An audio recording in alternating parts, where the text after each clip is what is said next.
Dari Ibnu Abbas, Rasul pernah mengatakan, layang durungoh ila rojulin ata rojulan wam awim ro'atan fiduburiha. Allah tidak akan melihat seseorang laki-laki yang menjima laki-laki. Jadi homo. Dan atau Allah juga tidak akan melihat seseorang nanti di surga orang yang menjima istrinya tetapi lewat dubur. Ini. Ingat, nggak dilihat oleh Allah berarti tidak diberi rahmat, tidak diridhoi. Kemarin saya sudah cerita.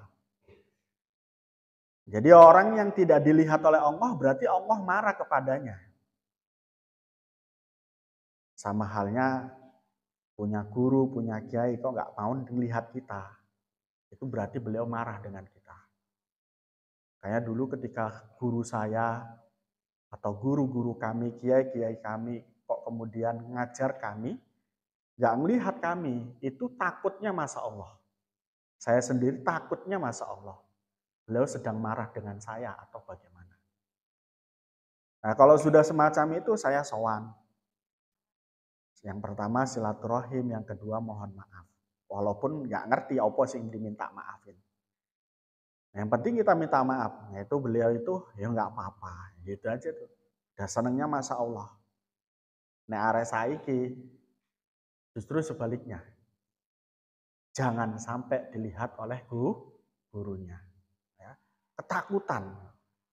Takut disuruh, takut di apa gitu. Nah, beda dengan orang dulu. Orang dulu justru takut ketika tidak dilihat oleh gurunya. Takut gurunya marah. Nah, itu dikiaskan. Allah kalau tidak melihat kita di surga atau saat ini, berarti Allah telah membiarkan kita. Kalau Allah telah membiarkan kita, berarti Allah tidak sayang. Tidak sayang. Kalau Allah cinta kepada kita, biasanya kita ditegur kalau kita buat kesalahan. Guru kita kalau kita buat kesalahan, kalau dia cinta kepada kita, kita ditegur, bahkan dimarah. Makanya kami dulu ketika di pondok, ketika dimarah oleh guru kami, kiai kami, gus-gus kami, neng kami itu terasa plong otaknya. Terasa senang. Karena apa? Satu, beliau masih ingat kami. Yang kedua, beliau perhatian kepada kami. Dengan beliau marah itu berarti beliau sayang kepada kami. Nah, beda dengan santri sekarang. Kalau santri sekarang dimarah, malah justru marah. Diseneni, malah justru dongkol hatinya, suudon kepada gurunya. Dengan demikian terhijablah ilmu yang diberikan oleh Allah ketika beliau mengajar. Yang harusnya itu sampai kepada kita, justru kemudian tidak sampai kepada kita. Karena apa? Hati kita sudah dongkol. Ditutupi dengan ketidaksenangan kepada guru. Karena itu, nek zaman saya bahkan sampai sekarang tuh, ketika ada acara di pondok, itu adalah momen yang paling tepat untuk datang kepada guru. Dalam hidup itu akan jadi semangat lagi. Itu butuhnya guru di situ. Kalau kamu belum pernah merasakan itu, berarti kamu belum bisa menikmati, mencintai seorang guru. Belum bisa menikmati, dicintai oleh guru. Jadi saya lihat anak Miftahul Falah begitu. Ketika sudah keluar dari pondok, seolah-olah mereka kayak nggak pernah mondok di Miftahul Falah. Seolah-olah mereka tidak butuh lagi dengan kiai. Padahal saya sudah sering cerita, kiai itu bukan hanya mentransfer ilmu, bukan hanya mengajarkan tentang akhlak di dunia, namun pun juga beliau itu menjadi pembimbing ruhani kita. Menjadi petunjuk juga nanti kelak ketika di padang mahsyar. Menjadi petunjuk juga nanti kita masuk ke surga. Itu guru. Guru dalam agama. Nah, guru-guru sing lain kayak guru IPA, guru matematika, ya nggak sampai akhirat. Kalau dia hanya ngajar dan mentransfer ilmu biologi, matematika. Tetapi kalau mereka itu juga memperhatikan ruhanimu, memperhatikan spiritualmu, ya sampai ke akhirat. Tapi seorang kiai pasti mengajarkan spiritual, keruhanian, dan lain sebagainya. Untuk bisa dekat dengan Allah, maka kita masih butuh beliau ketika kita masih di alam barzah, bahkan nanti ketika sudah masuk surga. Jadi itu substansinya. Maka kami tidak pernah meninggalkan guru kami, sampai kapanpun, dalam keadaan apapun. Andai kata kami ditakdirkan dalam keadaan sengsara, hidup di dunia, kami tetap ingat guru. Andai kata kami ditakdirkan oleh Allah dijadikan sebagai orang yang enak hidupnya di dunia, kami tetap ingat guru. Tetap ingat kiai kami. Karena kiai kami itu adalah orang tua kami. Orang tua kami. Bapak ideologi itu kiai kami. Ibu ideologi itu Bu Nyai kami dan neng-neng kami yang mengajarkan kami. Bapak ideologi. Jadi ideologi-ideologi yang diajarkan oleh beliau itu masuk ke dalam ruhani kami. Sehingga kami tidak pernah meninggalkannya. Masih butuh.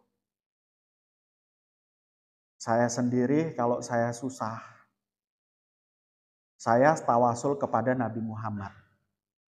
Kepada Masyayikh, tempat saya belajar di pondok pesantren Bahrul Ulum, di pondok Al-Mimbar, pondok Tebu Ireng, pondok Den Anyar, pondok Peterongan, pondok Pacul Goang, dan bahkan guru daripada guru saya, Mbah Jalil Mustaqim, Mbah Hamid Pasuruan, Mbah Ilyas Mojokerto, dan lain sebagainya. Saya masih tawasul semacam itu. Karena apa? Saya masih butuh beliau dalam keadaan susah saya. Dalam keadaan senang saya pun juga saya masih tawasul kepada beliau. Masih butuh, Rek. Ojo sampai enggak. Kamu kayaknya enggak butuh. Nanti setelah keluar itu kayak enggak butuh.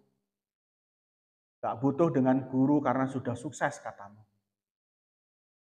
Nah, suksesmu durung tentu mendekatkan diri kepada Allah. Suksesmu durung tentu kamu akrab dengan kawan-kawanmu ketika kamu mondok dulu. Suksesmu belum tentu kamu bisa akrab dengan masyarakatmu. Tapi kalau sudah dengan guru, guru itu punya misi besar di dalam kehidupan kita. Salah satunya adalah mereka menginginkan sebagaimana mereka melihat umat atau melihat masyarakat. Mereka menginginkan yang durul ummah bi'aini rahmah.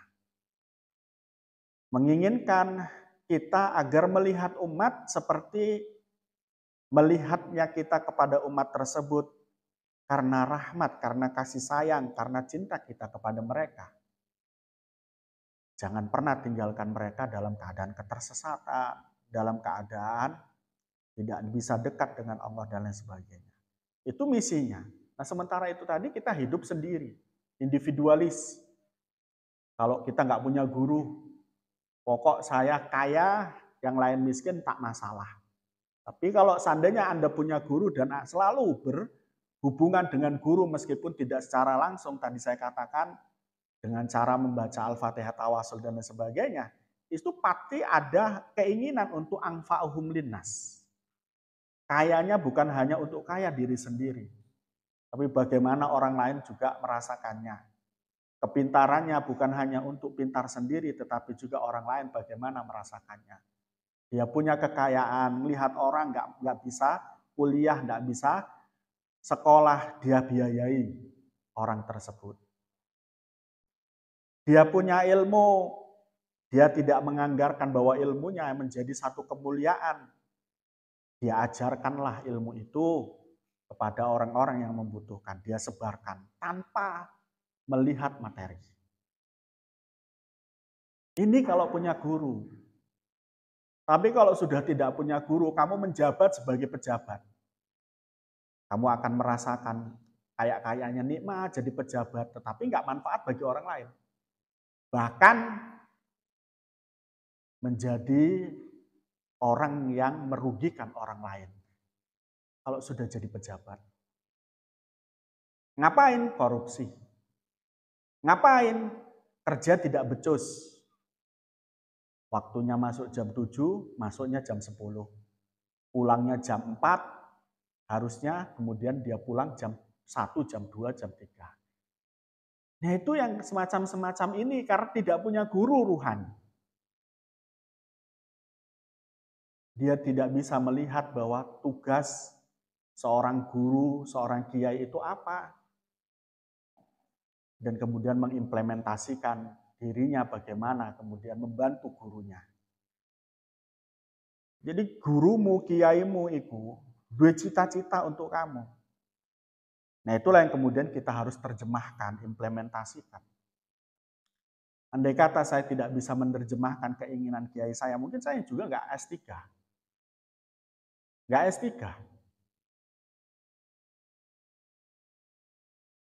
Keinginan kiai saya itu kepada murid-muridnya besar sekali, meskipun beliau nggak ngomong, kamu harus S3. Tapi lebih daripada itu, besok kalau kamu di rumah, kok masyarakat minta ngaji kepada kamu, jangan pernah ditolak. Itu saya terjemahkan dengan apapun yang kemudian saya lakukan demi ilmu. Termasuk juga S3. Karena mengajar itu nggak mungkin bisa sempurna kalau seandainya kita tidak memburu ilmu, tidak belajar ilmu.